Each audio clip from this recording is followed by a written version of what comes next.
the easiest characters to rage bait. Since you guys really liked my video about the biggest rage baiters of all time, I figured I'd make a video about characters that would probably be really easy to rage bait. I guess you could call this a sequel, I don't know. But thank you for the support on that video, and anyways, let's just get into it. Okay, we gotta start with somebody who's pretty obviously easy to rage bait, Kyle. Now, Kyle always gets mad at Eric for literally almost everything he does, and honestly, it's pretty understandable, because to put it in the nicest way possible, Eric is a huge piece of shit. And the reason why he picks on Kyle is because Stan and Kenny don't really have as big of a reaction as Kyle does. Like, this dude made an entire song about how Kyle's mom is a bitch. The levels that Eric will go to make Kyle mad is unreal. And every single time, he gets mad. But I feel like if he knew not to give a reaction, I feel like Eric would stop picking on him, or maybe not. I feel like he just would constantly pick on him because that's just what Eric does. And Eric will f with people and not even care about their feelings at all. This dude, Eric, gave him AIDS in one episode, and he did not give a single f.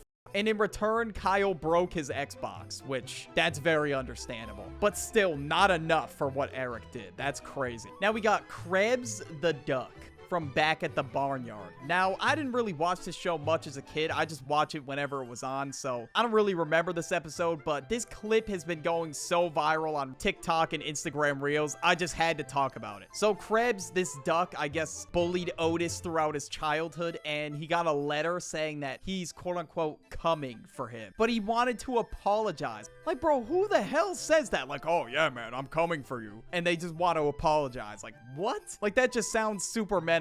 So Freddy and Peck confront him. And by confront him, I mean they're just rage baiting him. And this duck gets so mad that this dude actually turns into like some kind of Tasmanian devil kind of thing. Like, I don't know how somebody could get so mad that like veins pop in their forehead and then they just start tweaking out like that. And the entire episode is them just fighting Krebs the duck, even though he just wanted to apologize to Otis. But they just kept interrupting him when he was trying to say that. Peck and Freddy were apparently the barnyard taunting champions 6 years running, but they had 1 out of 10 rage bait, and this dude still fell for it. Like, that's crazy. Jeff from Clarence. Clarence and Sumo always get up to some stupid ass antics, and Jeff is described as a germaphobe and just very uptight. So obviously he would easily get mad at the stuff Clarence and Sumo are up to. I think this is the first episode, if I'm not mistaken. Clarence and Sumo go to this play place type of thing, and Jeff doesn't want to go in the play place because he's a germaphobe. He's afraid of all the germs that the play place has. And you know what? Fair enough. That play place is probably musty as hell, so I can't blame him. But as a kid, I did not give a single shit, and I would always go in the Chuck E. Cheese and McDonald's play places. And I would wonder why I was sick the next day.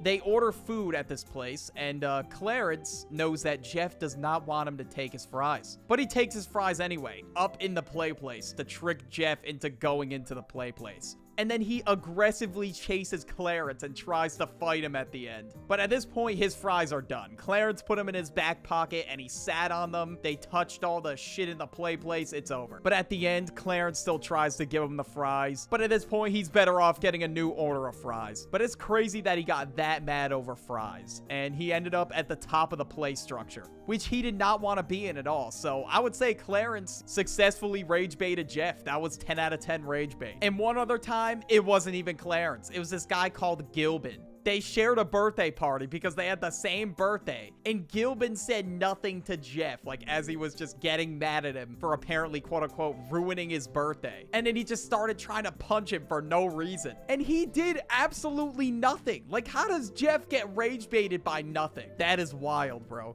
And he had a whole manifesto in his head. He was like, Gilbin, the golden boy, great people skills. Like, and he doesn't even speak in the show at all. Jeff just got mad at him for existing, but I guess he does telepathically. I don't know how that works. Now, this next one's very self-explanatory. Anger from Inside Out. I don't even need to cite an example for this. It's the most obvious pick. His name is literally Anger. He will get mad at anything because all you gotta do to rage bait this guy is just say something slightly dumb or tell him he can't have his way, and then his head's gonna catch fire. Then he'll start just slamming buttons in the control panel. Like, hypothetically, basically if I was trying to rage bait this dude. Even if I did the worst method ever, it would still work. That was a no shit pick, but I had to include him because why not? Now we got Eustace from Courage the Cowardly Dog. Like, it's insane that Eustace has a compilation of his kindest moments. That's how you know he's always grumpy. He always says to Courage, "Oh, you stupid dog, get out of here." I don't fucking know. But this dude had a crash out so bad that he literally blew up the entire house. Muriel asked him to thread a needle,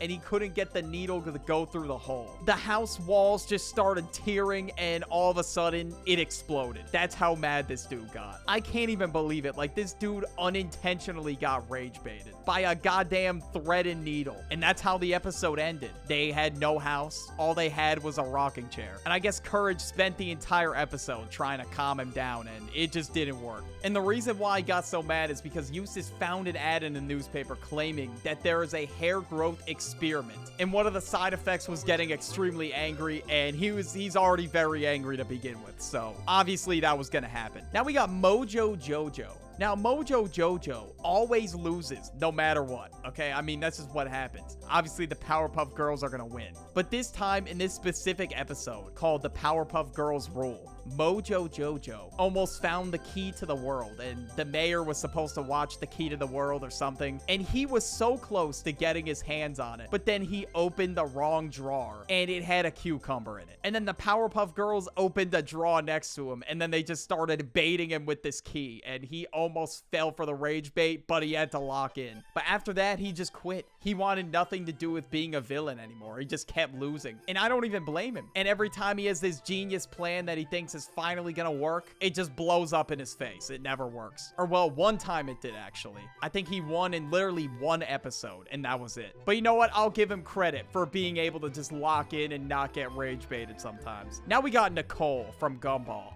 I think this is a pretty obvious one. She had to be in the video. In one episode, Richard allowed everybody into his house and they all just threw a function. And the moment Nicole got back, everybody knew they were about to get packed up. Like, she stepped in the house, opened the door with like these purple glowing eyes, and this dude Harold still tried to rage bait her. But at this point, she was already mad and it was not a joke. She grabbed him by the neck and made him look at all the souls that were trapped in her purple eyes. And immediately after, everybody started cleaning. Or actually, you know what? Maybe she would be the easiest character to piss off, but if you do, just know that it's over. Like, she is competing in power level with Dragon Ball Z characters. Like, it is actually ridiculous. This dude Harold said, "or what," acting like it was all a big joke. I can't even believe he would test Nicole, bro, after seeing her just break the door down. And sometimes when people are just being a dick on purpose, like this one Cupcake Dude. But I guess what happened was Richard signed away his house to his dad, and Richard's mom Jojo and Louie, her new boyfriend, needed a marriage license in order for Louie to get the house back. I don't know if this is making any sense, but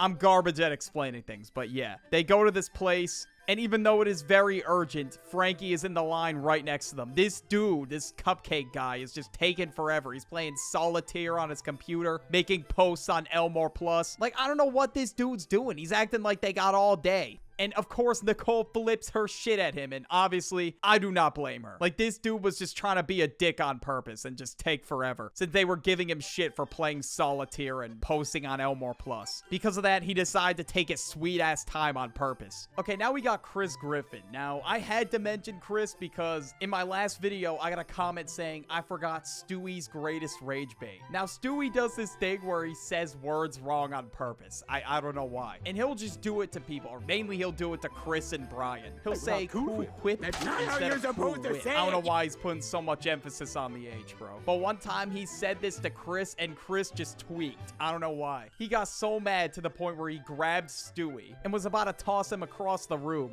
And I don't know, that might be a reasonable crash out, because if somebody pronounced ruined like ruined, that would definitely piss me off. But I guess that's Stewie's bit. Like, I mean, like I said in my last video, he just does that type of shit on purpose. Because for whatever reason, if you give him a similar word like ruins, he'll say it correctly. Now we got Frank Heley. Now I could think of a couple examples for Frank Heley. One time where Greg and Roderick were scrubbing his car with a dirty rag so they could get out of doing chores, but I just thought to myself that Frank Heley would probably be one of the easiest characters to rage bait because this dude got mad over his figurine being on a thermostat. And it was after Greg and Roderick threw the party in Roderick Rules. And out of all the things he could have possibly been mad about, this dude chose to get mad over a stupid general action figure or whatever it was. And then also Roderick just laughed at him when he was asking Greg how to work the TV because he was trying to unplug his gaming console. Then it just led to this whole crash out where he ripped all the fucking cords out of the TV and unplugged that and said he was the quote-unquote laugher. Yeah, this dude is just unhinged. I don't know what's good with him, bro. And the reason why I was mad at Greg is because Greg was playing video games all day when he should have been playing sports outside or whatever he said. And for whatever reason, he always forces Greg to play sports, so he was getting super mad that Greg was not outside playing football all day. Like, he really wants Greg to be this young prodigy for whatever reason. We gotta talk about Benson, of course. I feel like I can't go a video without talking about Regular Show. It's one of the toughest cartoons of all time. But basically, I was saying in my last Rage Baiters video that Mordecai and Rigby were always rage baiting Benson because they knew he would have like a crazy ass reaction. And a lot of times he did. Like in one episode, Pops told him to hold all his anger. And by the end of the episode, he blew up the entire park with how angry he was. No amount of anger management helped him at all, nothing. And then earlier in that episode, he also tore apart his whole apartment. And a lot of people say the root of why Benson is so mad is because all he's got is the park. And Maylard is more strict than Benson. So obviously he has to make sure that everybody's doing their jobs. And of course, as we know, Mordecai and Rigby are like never doing their job. They're always on some random ass side quest throughout the entire episode. Now we got Knuckles. Now Knuckles was always getting mad at Sonic. And whenever they would fight, Sonic would always taunt him. Like this dude would just stun on him mid-battle. And this is just a regular occurrence for Sonic. Honestly, I don't know why I didn't put him in the last video. This one episode in particular, I've been seeing clips of it everywhere. It's called Cracking Knuckles. Before Sonic and Knuckles had a battle, Sonic was already calling him slow and insulting him. And obviously Knuckles fell for the rage bait and just started charging at him. But no matter what, he could like barely ever get a hit on Sonic because Sonic is just too fast. And that's why if I were to pick any power, I would pick super speed because you could literally just stunt on people mid-battle. It's crazy. And the reason why they were fighting is because Eggman somehow convinced Knuckles that Sonic was the one keeping them trapped in the human world or something like that. I don't know. But I don't know how Knuckles believed his ass, bro. I have no clue. Now we got somebody that I absolutely gotta talk about on this video. Squidward. And it feels like every single video I'm also talking about SpongeBob too. It just never fails to amaze me how Patrick is always rage baiting Squidward. And he's just so dumb, it just happens. He's not even doing it intentionally. But if I lived between Patrick and SpongeBob, okay, maybe I'd start to understand Squidward's pain a little bit. Now, one episode I gotta say where Squidward was probably the most mad was the episode called Good Neighbors, where SpongeBob and Patrick were trying to be good neighbors to Squidward by setting up Good Neighbor Club activities. Then after that, Squidward set up a security system in his house. SpongeBob and Patrick were at his door. And they were saying like, oh, is Squidward trying to tell us something? I guess we're not good neighbors after all. Then he just stuck his head throughout the door and was just screaming at them. But to be fair, if I was neighbors with them and they were on this type of bullshit, bro, I would be mad too. Who just randomly sets up Good Neighbor Club activities in my house without even asking? That's kind of crazy. But when SpongeBob and Patrick brought him a cake to apologize, this dude Squidward fucked up his own security system by banging on it, and it saw Squidward as the threat. SpongeBob dropped the cake and ended up falling on the security system, and then his house just grew robotic arms and legs and started destroying Bikini Bottom. And then the episode ends with all three of them getting a summons to do community service on Sundays for the rest of their lives. Like, after all that, like, just try to relax on a Sunday, dude, I would fucking flip my shit, bro. Somehow Squidward always gets stuck with SpongeBob and Patrick, which is kind of funny, but at the same time I feel bad for Squidward. But if you like this video, go watch this one about the biggest rage baiters. Just click on the video.